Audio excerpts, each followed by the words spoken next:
మంచిగా ఉంటూ నీ పట్ల దేవుడు ఎలాంటి ప్రణాళికలు, ఉద్దేశాన్ని, సంకల్పాన్ని కలిగి ఉన్నారు దానిని మనం గమనించుకునే వారిగా ఉండాలి. హల్లెలూయా.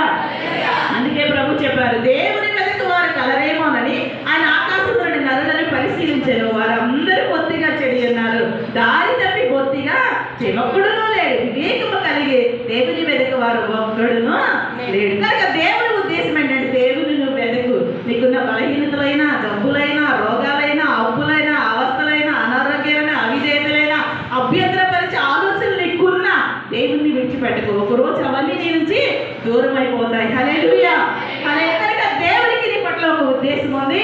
ఆ ఉద్దేశాన్ని బట్టి కొన్ని విషయాలు నేను మీకు తెలియచేయాలనుకుంటున్నాను. 5 నిమిషాలకు 8 ఎప్పుడు అయినా సమయం ఇచ్చిన అలాగే ఉన్నారు. ఒకటి, ఎలాంటి ప్రణాళిక కలిగి ఉన్నారు వాక్యాన్ని చూద్దాం. ఇర్మియా గ్రంథం 1:4-5. ఇర్మియా గ్రంథం 1:4-5. ఇర్మియా గ్రంథం సెలవిచ్చాను, గర్భంలో నుండి నేను గర్భము నుండి బయలు పడక మునిపే నేను నిన్ను ప్రతిష్ఠించితిని, జనములకు ప్రవక్తగా నిన్ను నియమించితిని. హల్లెలూయా. హల్లెలూయా. దేవుడు నీ పట్ల ఒక ప్రణాళిక కలిగి ఉన్నాడు. అది ఏంటంటే, అది నువ్వు పుట్టక ముందే దేవుడు చేశాడంట, అది పుట్టిన తర్వాత కాదు. 139 కీర్తన కూడా అదే చెబుతుంది, నీ నడకని పడకని గమనిస్తున్నాను, నీ ఆలోచనని నేను ఎరిగి ఉన్నాను, నీకు తలంపు పుట్టక మునిపే నీ మనసు నేను గ్రహిస్తా ఉన్నాను. నువ్వు పాతాలకు వెళ్ళిన అక్కడ ఉన్నాను, చీకట్లో ఉన్న అక్కడ ఉన్నాను, ఆకాశంకి ఎక్కిన అక్కడ కూడా నేను ఉన్నాను, సముద్ర దిగంతలు వేరుకోవడం కట్టుకుని నేను అక్కడ కూడా ఉన్నాను. అంటే దేవుడు అన్నిటికంటే ముందున్నవాడు, సృష్టి కంటే కూడా ముందున్నవాడు, మన ఆలోచన కంటే కూడా ముందున్నవాడు, మన ఉత్పత్తి కంటే కూడా ముందున్నవాడు, మన జననాని కంటే కూడా ముందున్న దేవుడుగా ఉన్నాడు. కనుక ఆయనకి సమస్తము ఎరికే. కనుక దేవుడు నీ పట్ల ఒక ప్రణాళిక కలిగి ఉన్నాడు, అది ముందే కలిగి ఉన్నాడు. నిన్ను కనక ముందే నీ తల్లి నీ పట్ల ఒక దేవుడు ఒక ప్రణాళిక కలిగి ఉన్నాడని దేవాతి దేవుడు చెబుతున్నాడు. ఇర్మియా పట్ల దేవుడు ఒక ప్రణాళిక కలిగి ఉన్నాడు, నీ పట్ల కూడా దేవుడు ఒక ప్రణాళికను కలిగి ఉన్నాడు. ఏంటి అంటే, గర్భం నుండి బయలుపడక మునిపే నిన్ను నేను ప్రతిష్ఠించాను, జనములకు ప్రవక్తగా నిన్ను నియమించాను. హల్లెలూయా.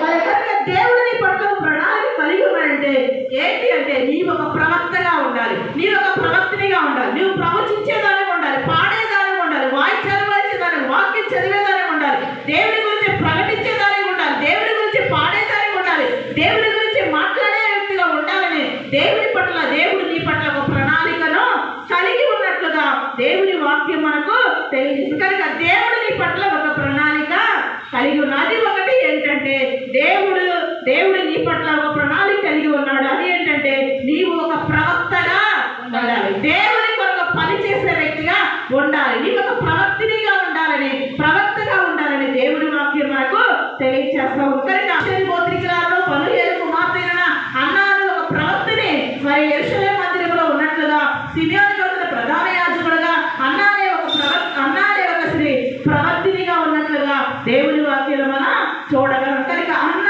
దేవుని గురించి మాట్లాడు. తర్వాత వచ్చిన పేజీ తిప్పి మనం చూస్తే, అన్న విమోచన కొరకు కనిపెట్టే వారందరితో కూడా మాట్లాడుతూ ఉన్నట్లుగా దేవుని వాక్యాలు మనం చూడగలం. కనుక దేవుడు నీ పట్ల ఒక ప్రణాళిక కలిగి ఉన్నాడు. అదేంటంటే, నీవు ఒక ప్రవక్తగా ఉండాలి, నీవు ఒక ప్రవక్తనిగా ఉండాలి, దేవుడి గురించి మాట్లాడేదానిగా ఉండాలి, దేవుడి గురించి పలికేదానిగా, పాడేదానిగా, ప్రకటించేదానిగా ఉండాలని, దీర్ఘదర్శిగా భవిష్యత్తు విషయాలు చూసి ప్రజలను హెచ్చరించే వ్యక్తిగా ఉండాలని దేవుని యొక్క ఉద్దేశం అయినది. సమయాలు మొదటి వరకు ఇశ్రాయేలీయులందరూ తెలుసుకొని, హల్లెలూయా, దాని మొదలుకొని బేర్షెబా వరకు సమూయేలు దేవునికి ప్రవక్తగా స్థిరపడ్డాడని అందరూ కూడా తెలుసుకున్నారంట. హల్లెలూయా. హల్లెలూయా. కనుక ప్రియమైన దేవుని సంగమా, దేవుని యొక్క ఉద్దేశం ఏంటంటే, నీవు ఒక ప్రవక్తగా ఉండాలి, నీవు ఒక ప్రవక్తనిగా ఉండాలి, దేవుని కొరకు పలికేదానికి ఉండాలి, దేవుని కొరకు ప్రవచించేదానికి ఉండాలి, దేవుని కొరకు మాట్లాడే వ్యక్తిగా ఉండాలని దేవుని యొక్క ఉద్దేశం. ఫిలిప్పుకు 4 కుమార్తెలు ఉన్నారు. అపోస్తలుల కార్యాలు 21.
దేవుని కొరకు ఒక ప్రవక్తగా పని చేయాలి.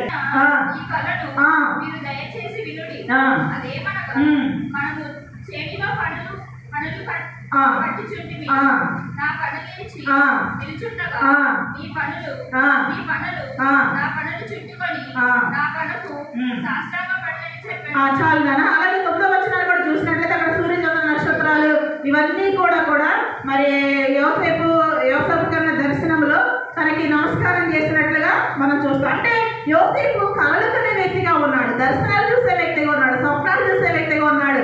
మరి కళల యొక్క భావాన్ని కూడా అతను తెలియజేసే వ్యక్తిగా ఉన్నట్లుగా దేవుని వాక్యంలో మనం చూడగలం అన్నమాట.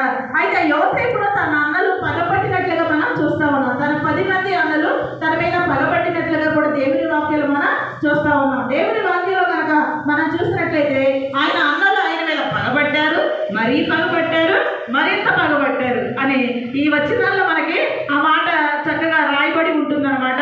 కనుక ఆయన మీద ఎంత పగబట్టినప్పటికీ కూడా ఆయన దేవుణ్ణి కలిగిన వ్యక్తిగా యోసేపు ఉన్నట్లుగా దేవుని వాక్యంలో మనం చూస్తూ ఉన్నాం. అంటే దేవుడు నీ పట్ల ఒక ప్రణాళిక కలిగి ఉన్నాడు. ఒకటి, నువ్వు ప్రవక్తగా లేదా ప్రవక్తినిగా దేవుని కొరకు బ్రతకాలి. రెండవదిగా దేవుడు నీ పట్ల ఒక ప్రణాళిక కలిగి ఉన్నాడు. అదేంటంటే నీవు పోషకుడుగా ఉండాలి, లేకపోతే నువ్వు పైవాడిగా ఉండాలి అని దేవుడు నీ పట్ల ఒక ఉద్దేశం కలిగి ఉన్నాడు. నీవు సోమరిగా ఉండాలి, వెట్టి పనులు చేసుకోవాలి, దరిద్రులుగా ఉండాలని దేవుని యొక్క ఉద్దేశం కాదు.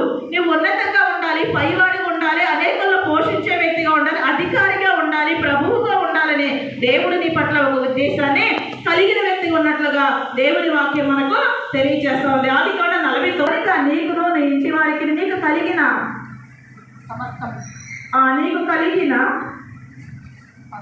నీ కలిగినదంతటికి నీ పేదరికం రాకుండా అక్కడ నిన్ను పోషించదన్నాడని చెప్పుడు. యోసేపు చెబుతున్నాడు, తన అన్నలకు చెప్పాడు, ఇంకా 5 సంవత్సరాలు ఉన్నాయి, ఇప్పుడు 2 సంవత్సరాలు గడిచిన కరువు, ఇంకా 5 సంవత్సరాలు ఉన్నాయి, తండ్రిని మిమ్మల్ని అందరినీ నేను పోషిస్తాను, మీ ఇంటి వారంతా నేను పోషిస్తాను, అక్కడికి రండి, ఐగుప్తులోనికి రండి అని యోసేపు తన అన్నల ద్వారా తన తండ్రికి తన వారందరికీ కబురు పంపినట్లుగా ఈ వచనం యొక్క భావమై ఉన్నదన్నమాట.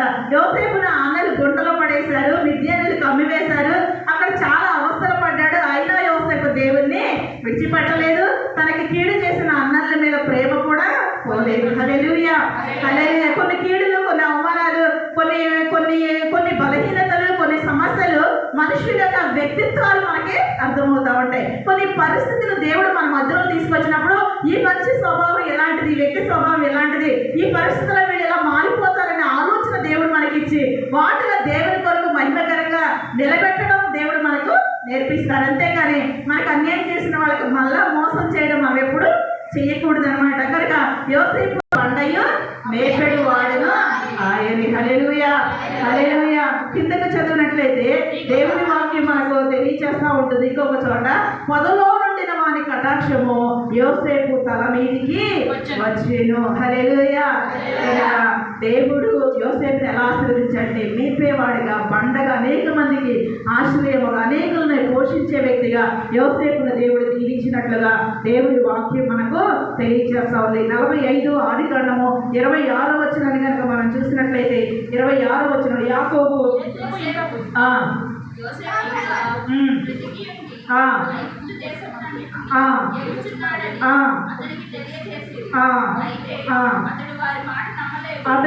వారి మాట నమ్మలేదు కనుక అతను నిశ్చేష్టుడు.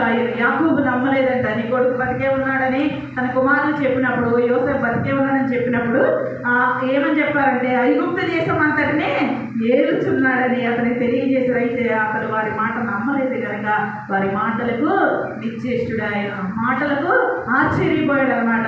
కానీ దేవుడు యోసేపును మాత్రం ఒక పోషకుడుగా, తన కుటుంబం అంతటినీ పోషించే వారి వ్యక్తిగా మరి యోసేపును దేవుడు ఆశీర్వదించినట్లుగా దేవుడి వాక్యం మనకు తెలియజేస్తుంది. కానీ వాడిగా ఉండాలని దేవుడి యొక్క ఉద్దేశం. సీతలు 47:16 రాసుకోండి, చదవలేదు. నీ పితరులకు ప్రతిగా నీకు కుమారుడు భూమి అన్నంతట నీవు వారిని అధికారులుగా నియమించుదు. అన్న మాట అక్కడ ఉంటుంది. కనుక ప్రియమైన దేవుని సంగమా, దేవుడిని మనం కలిగి ఉన్నప్పుడు దేవుడు మనకు అధికారులుగా ఉంచుతాడు, పోషకులుగా ఉంచుతాడు, పైవాడుగా ఉంచుతాడు.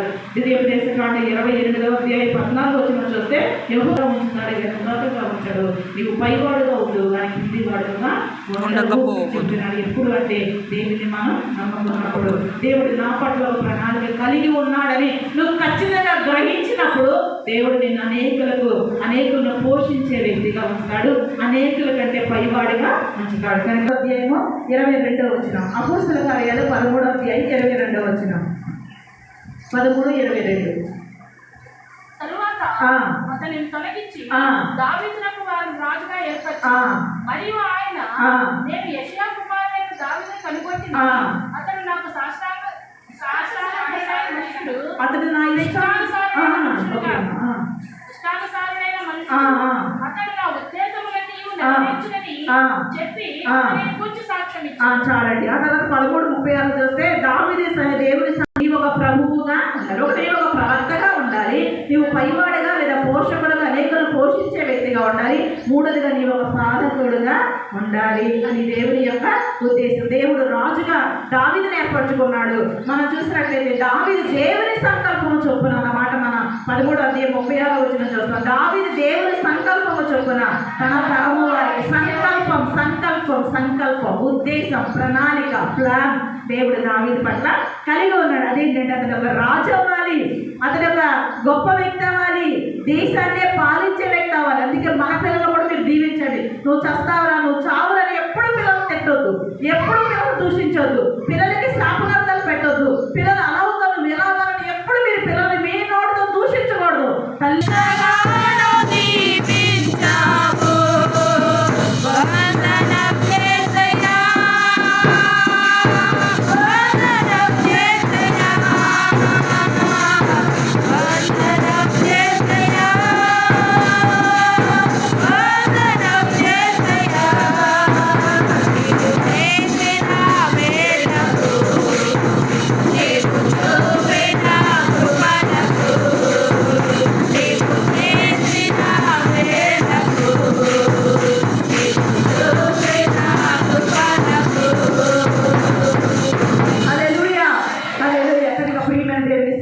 రాజుగా అంచెలంచెలుగా దావీదును తెచ్చింది. గొర్రెలను కాచే స్థాయి నుంచి మనుషులను పాలించే